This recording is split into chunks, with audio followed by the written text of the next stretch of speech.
Okay,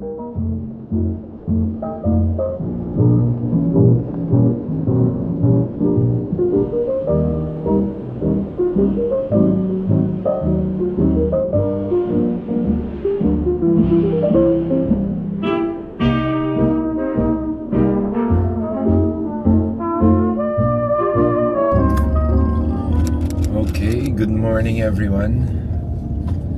It's a sunny, hot Sunday. Today I'm gonna be taking over Jamie's vlog. Hindi naman ko saan niya yung camera niya kagabi kasi sabi ko may event ako.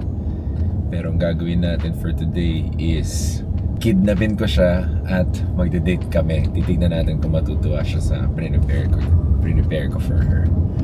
So, susunduin natin si Jamie. Tatawagan natin siya. Sabihin natin mag-prepare na siya. Hello? Hello? Hello, love? Love? Good morning. Love, pupunta ako dyan. Tapos, magbihis ka, mag-prepare ka. Something at leisure. Okay? Aalis tayo. I'll take you out on a date. You good with that, Jamie? Okay guys, malapit na po tayo kay Jamie. At sasabihin ko na sa inyo kung saan kami pupunta. Pero secret lang sa kanya. Pupunta po kami sa zoo. Okay? Matagal lang kasi kami gustong pumunta ng zoo. Pero laging umuulan or pag pumupunta kami doon sarado. So ngayon feeling ko today is the perfect day kasi it's hot. Wala masyadong traffic. It's a Sunday. Okay guys, nakarating na po tayo sa bahay ni Jamie. So, hintayin na lang po natin siya lumabas. At fun fact, nakadiet po kasi kami ngayon. Mga 2 weeks kami nakadiet. Tapos puro gulay at meat lang na walang oil yung kinakain namin. So medyo nakakainit ng ulo. Kagabi, umiiyak si Jamie kasi parang gusto niya na sumuko sa diet niya kasi gutom na siya. At dire-deprive niya yung sarili niya sa food kasi onti lang pa din namin kainin. Nagki-crave siya ng pandesal. Gano'n niya gusto ng pandesal kagabi, umiiyak na siya. So, today, tatry nating i-surprise si Jamie ng isang pirasong pandesal. Mag-aalaw ako ng isang pirasong pandesal. Pero hindi ko alam paano gagawin kasi magkasama na kami all throughout. So hindi ko alam paano ko bibilin. Pero hanap tayo ng time na hindi ko siya kasama para bilhin yung pandesal na yun at surprise si Jamie. Hi, love! Why are you filming? Basta! Sakay! So kasama ko na po si Jamie. 2 hours po ang tinagal ng kanyang preparation. 1 hour? 1 hour lang ba? Pupunta tayo sa isang adventure. What adventure? Pupunta tayo sa zoo. Zoo? Yes. Yay! At bago ang lahat lang, meron akong surprise sa'yo. Ano? Ito. Pandesal! Yahoo! Fudge! Iyak ako! Pandesal! Di! Sana mainit pa. Kanina pa ito binili. Doon sa mo, Oh oh. my God! Patingin. Yung mga 4 months ko na kinakrave ang pandesal, ayaw niya ako bigyan. Yan. Kasi daw diet ako. Kahit isang kagat lang, ayaw niya ako bigyan. Hindi pwede. Hindi ba yun eh? Oo. Isang kagat lang. Pero ngayon pwede, deserve. Kasi cheat day naman Sunday. Cheat day ngayon? O, well, cheat meal. Cheat snack. Ganun lang. To satisfy your cravings lang. Can't believe it. Yeah. Kasi marami tayong lakaran mamaya, diba? So parang mabuburn mo naman yan. So, Sa isang pandesal. oo, kaya yan. At least meron, diba? Okay, so guys, update namin kayo pag nandun na kami.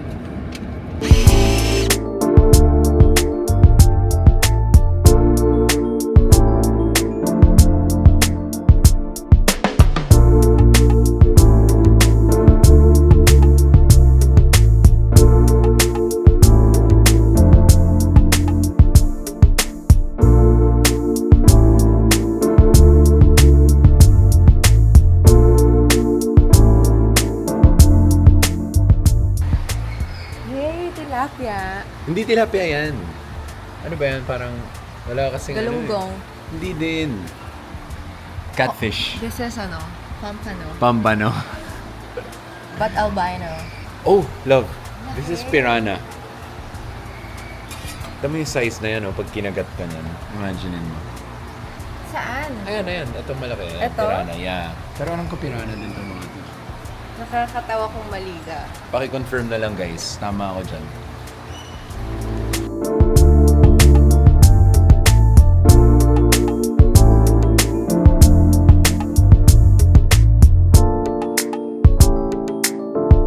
So friends, di pa po kami nakakalayo. May problema na agad si Jamie. Ito po yun. Ano yung problema? So, mga 2 years ko tong hindi ginamit. Ito ang problem natin.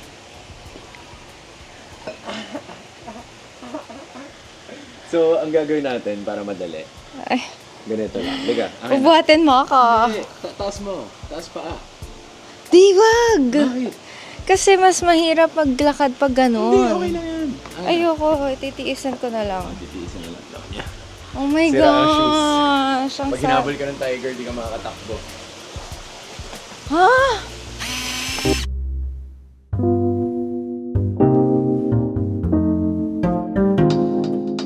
Oh my God, there! Mukha siyang bato. Oo nga, gumagalaw. Ang cute. Ang cute, Nonchalant cute. love, no? Love, laki. Oh my God! Ang cute! Alam, nanonood lang siya. Grabe yung crocodile. Ang laki. Kailangan laki, tingnan mo.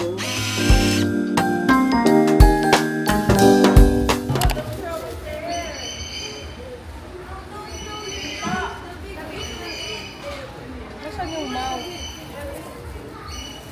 Dito lang, love. Ah, ayun. Oh my God. Oh my God!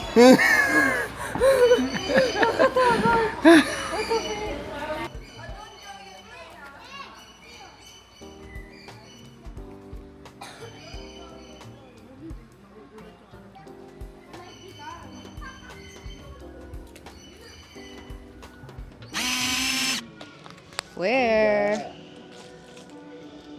Ganda. Ang ganda ng gorilla! Hindi ako.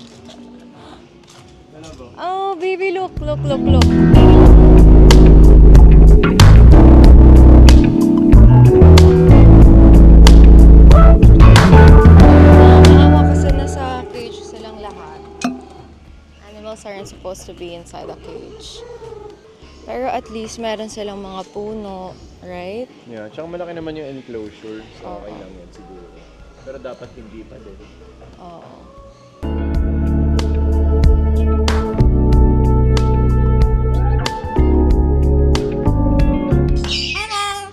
Hello!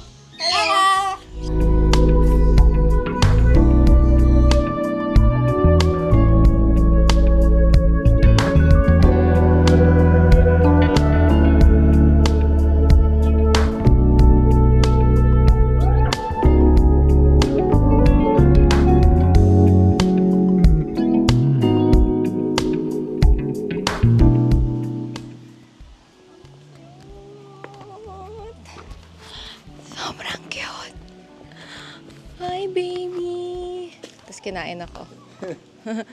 Ang cute mo. Nonchalant din to na.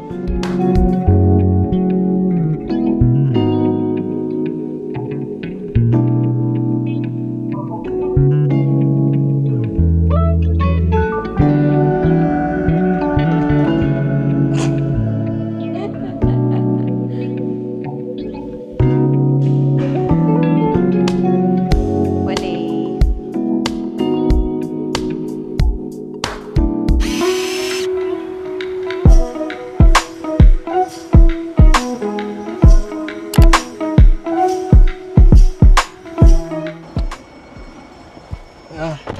Okay. On to our next adventure. What's the next adventure? Kakain tayo. Where are we going? We're gonna do grocery first and then we're gonna cook later. Ooh, okay. Sige. Bibiyata ng clue. Mataas yung pupuntahan natin. May Sea of Clouds. That's Rizal. Siyempre Rizal, dito na tayo. Hindi tayo aabot sa sunset pag ano. So tatry po namin abutan yung sunset, guys. Naku-curious ako anong lulutuin natin kasi recently, todo diet kami. At saka yung food na nilulutuin natin ngayon, open fire. Wow! So titignan natin kung maluluto ba yung kakainin natin. Or... Sana umabot tayo ng sunset. Yeah.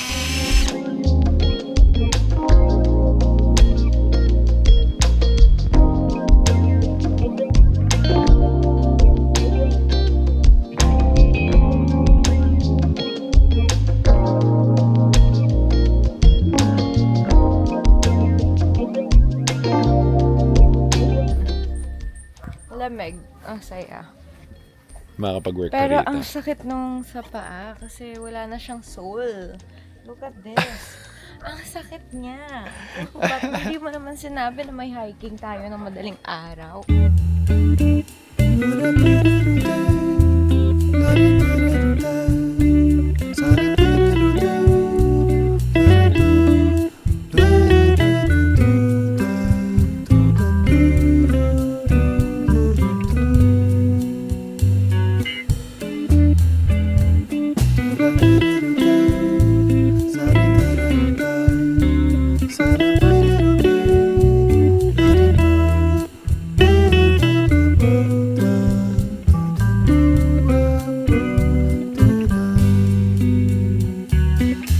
Tingnan mo to, Protein. love.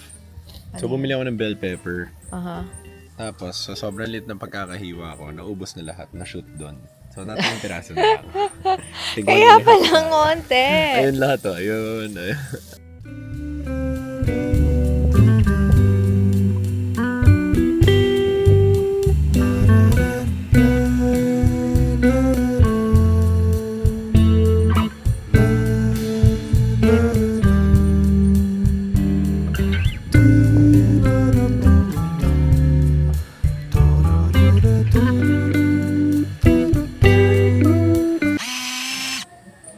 What do you need most in a friend right now?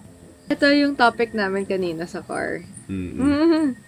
Different na kasi compared sa early 20s and sa teenage years natin. So, kung before, available ang friends, mas more on fun times. Ngayon na nagmamature na, mas preferred na nating homebody tayo, mas focus na tayo sa careers natin, and Okay. maybe love life and family. Ang hinahanap ko sa friendship ngayon is just genuine support.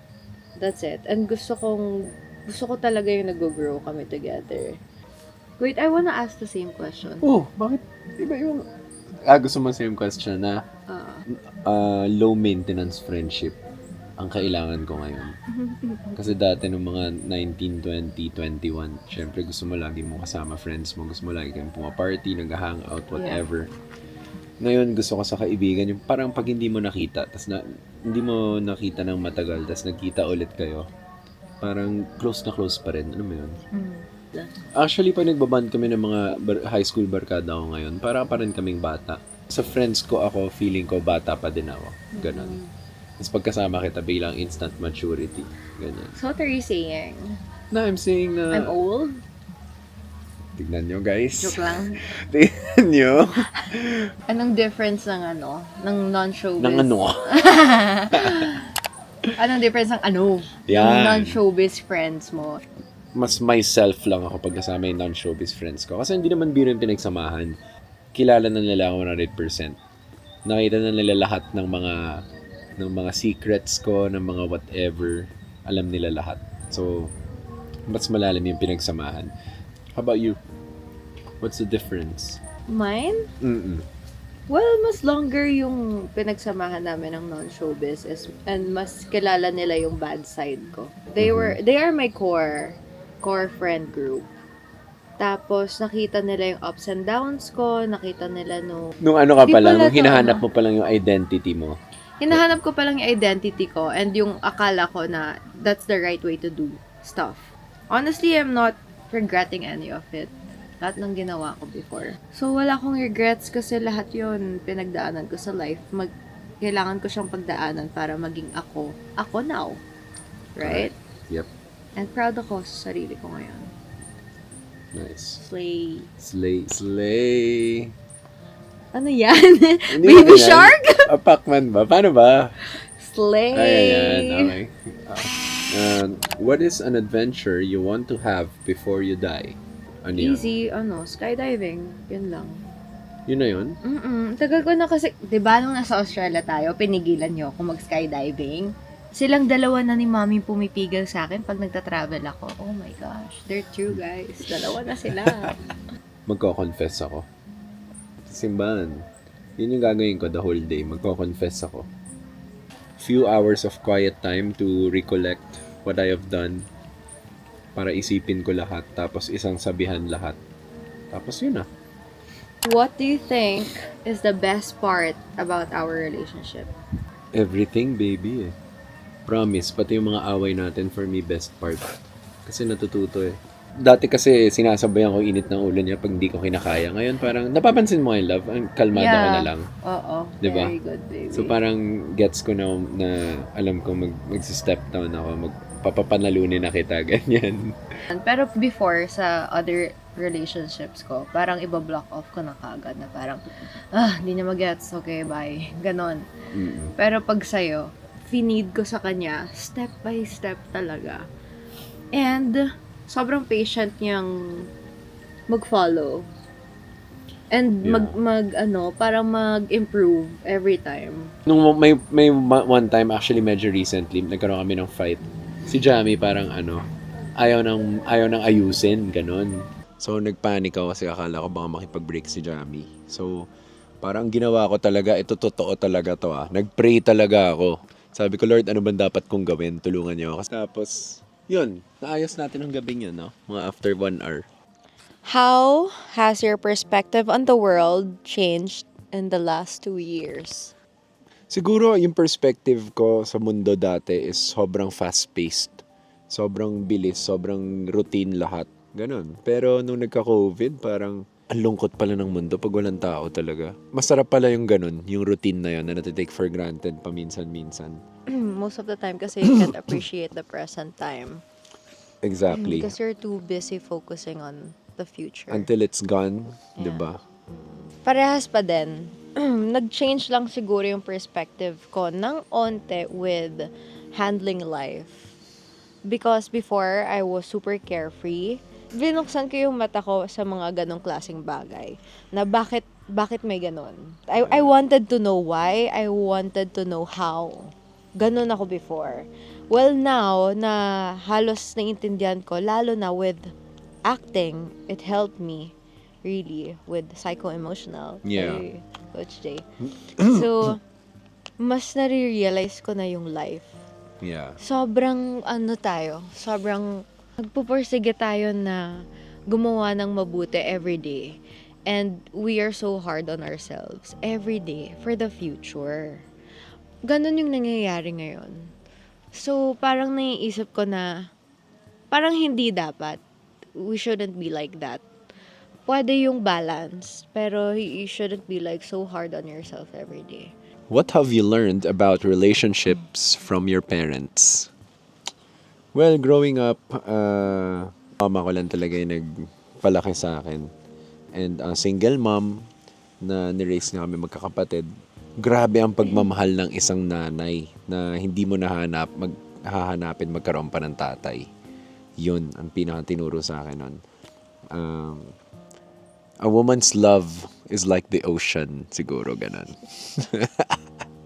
A mother's love. Ayun. Well, I came from a broken family. Mga 2 or 3 years old pa ata ako, naghiwalay na sila. Hindi ka talaga pwede mag-commit sa isang person if you are not ready financially, emotionally. You should be fully healed before loving another person or like at least getting married. So, there you go. We answered some of Google's questions. Gusto nyo mag-send kayo ng questions, tapos tanong nyo sa amin, so i-answer namin sa next vlog namin, no? Okay, so uuwi na din kami tonight at maglalakbay kami ng 10 minutes. Nakakatawa pala kanina, sabi ni ate. Tapos sabi niya, ate, malapit lang tayo? Saan ba tayo? Sabi niya, oo ma'am, malapit lang. Cut 2. Ang haba ng nilakad namin, hiking. Saka matarik. Matarek. Madulas. At walang ilaw. Walang ilaw. So ngayon, ito ang problema namin ngayon, guys. Babalik kami sa car. Pero wala na si ate. Oo, super Kami na dilim. lang. Ang dami namin dalang gamit. Tignan natin kung makakasurvive to. Right, guys. Bye-bye. Bye! Thanks for watching!